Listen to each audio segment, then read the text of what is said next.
안녕하세요. 미국 주식 성공 투자로 여행을 원 없이 다니고 싶어하는 욕망덩어리 미국 주식 인간지표입니다. 금요일에 장 초반까지 상승이 나오길래 불안했는데 그래도 우리의 월가 세력들이 연말까지 한 번은 더 상승시켜 먹으려고 하는지 정고점을 뛰어넘는 상승은 만들지 않았습니다. 전 오히려 다행이라고 생각합니다. 물론 개개인의 포지션에 따라서는 조정이 오는 게 반갑지 않은 분들도 계실 테지만 조정 없이 주가가 계속 오르는 건 그만큼 하락도 세기 때문에 좋지 않다고 봅니다. 아무튼 조정장이라는 부분에서 가격대를 예측을 하는 건 참으로 어렵고 또한 이걸 누군가에게 설명하는 것 또한 어렵습니다. 현재 화면에서는 없지만 보통 이동평균선이 정배열일 때 조정장은 80에서 120일 이평선 부근이나 이탈을 살짝 할 때를 제가 칭하고 있습니다. 거기에 더불어서 20, 40 이평선이 데크를 만드는 순간이 나온다면 확정이라고 봅니다. 다만 20, 40 이평선이 데크가 나온 후에 바닥이 나올지 나오기 전에 바닥이 나올지에 대한 건 확률이 반반이라는 게 아쉬운 부분입니다. 이 말이 뭐냐면 20, 40 이평선이 완전히 데크가 나온 후에 주가가 바닥을 만들면 그런 상황만 기다리면 됩니다. 어떠한 종목이라든지 그런 경우는 언젠간 발생을 할 테니깐요. 하지만 확률이 역시나 반반이라는 게 아쉽다는 거죠. 코로나 하락대를 보시면 20, 40 이평선이 데크가 나오기 전에 첫 번째 바닥을 만들었습니다. 그리고 20, 40 이평의 데크가 나오면서 두 번째 바닥을 만들죠. 그러면 화면에 없는 80, 120 이평선이 어디에 있을까요? 첫 번째 바닥일 때 이미 터치를 한 상태입니다.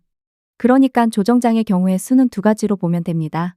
캔들이 80, 120 이평선을 터치했는데 20, 40 이평이 데크가 나온 상태가 아니라면 추가적인 저점 이탈 가능성도 있다.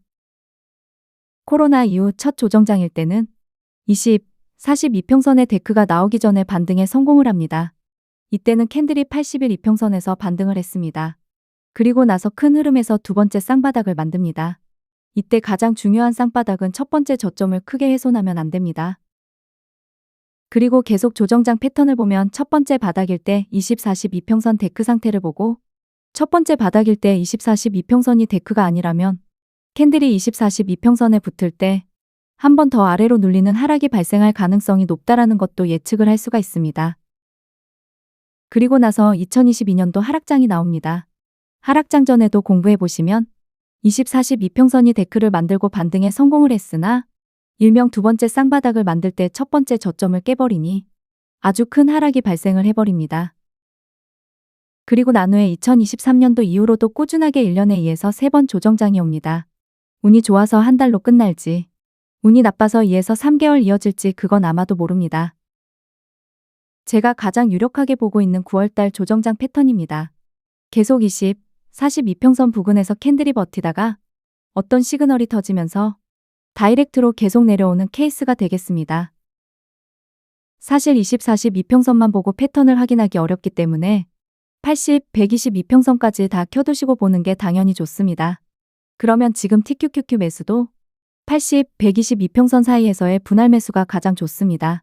다만 무지성으로 80, 121 이평선의 매수보다 더 큰 흐름에서의 추세를 보기 위해서는 20, 40 이평선의 흐름을 보시는 게 더 중요하긴 합니다만 머리 아프니 패스하는 걸로. 다만 현금 100%인 상태에서 무조건 저길 기다리는 게 힘들기에 어느 정도 롱 비중 남겨두거나 매수 좀 살짝 하고선 떨어져라 기도하는 게 마음이 편합니다. 현금 100%를 버틸 수 있는 인내심이 있다면 그리 하셔도 되고요. 엔비디아 일봉입니다. 80일 이평선까지 얼마 남지 않았습니다. 그리고 20, 40 이평선의 데크도 곧 나올 수가 있어 보입니다. 여기서 갭이 있는 120일 이평선까지 대략 13에서 15% 추가 하락도 열려 있습니다. 한 배수 본주 상품을 투자한다면 사실 지금도 분할 매수하면 됩니다. 물론 지금이 이미 바닥이 나왔을지는 알 수 없습니다. 다만 현재 상황을 봐서는 최소한 80일 이평선은 터치해주지 않을까 싶습니다. 팔란티어는 이미 80일 이평선을 터치를 했습니다. 여기도 마찬가지로 20, 40 이평선에 곧 데크가 보입니다. 그러면 추가로 하락을 해서 120일 이평선 부근까지 밀지 아니면 이쯤에서 바닥을 만들어서 위로 추세를 돌릴지 근데 기왕이면 130달러 이탈을 하지 않을까 싶은 생각입니다. 제가 가장 현재 좋아하는 테슬라입니다. 이평선이 정배열을 갖추려고 노력 중입니다. 물론 나스닥이 밀리면 같이 밀리겠지만 회복도 가장 먼저 빠르게 할 것 같고 올해 400달러 돌파를 목표로 물량을 계속 조금씩 매수 중입니다. 마지막으로 SOXX ETF입니다. 80일 이평선과 가격 차이가 그리 크지 않기 때문에 추가로 빼서 120일 이평선 부근까지는 밀지 않을까 싶습니다. 심플하게 80일 이평선부터 분할 매수하면 됩니다. 너무 많은 걸 알려고 해봤자 바닥 잡기에만 시간을 허비하기 때문에 현재 이동평균선이 정배열이라면 80에서 120일 이평선 부근에서 분할 매수한다는 마인드로 임하시면 될 것 같습니다. 다만 이에서 3배 레버리지 상품이라면 비중에 대한 고민은 늘 본인 스스로 해보시길 바랍니다. 결국 우리가 한 배수로 보면 조정장이라는 게 별거 아니지만 이에서 3배 레버리지를 욕심을 가지고 하기 때문에 내가 더 많은 비중을 들어가서 빨리 수익을 내려고 하기 때문에 이미 큰 비중으로 물리면서 하락을 맞아서 힘든 게 아닐까 싶습니다. 물론 제가 보수적이라서 큰 수익을 못 내는 걸 수도 있지만 대신 큰 하락에도 크게 손해를 보고 싶지 않아서입니다. 지켜야 하는 무언가가 있을수록 안전하게 투자해야 합니다. 물론 적은 시드머니라면 금방 또 월급 모아서 다시 재기할 수도 있지만 시드머니가 커지면 커질수록 회복하기 위해서는 더 큰 현금이 필요해지니깐요. 부디 여유자금으로 마음 편히 주식 투자하시길 바랍니다. 구독과 좋아요, 알람 설정은 무료입니다.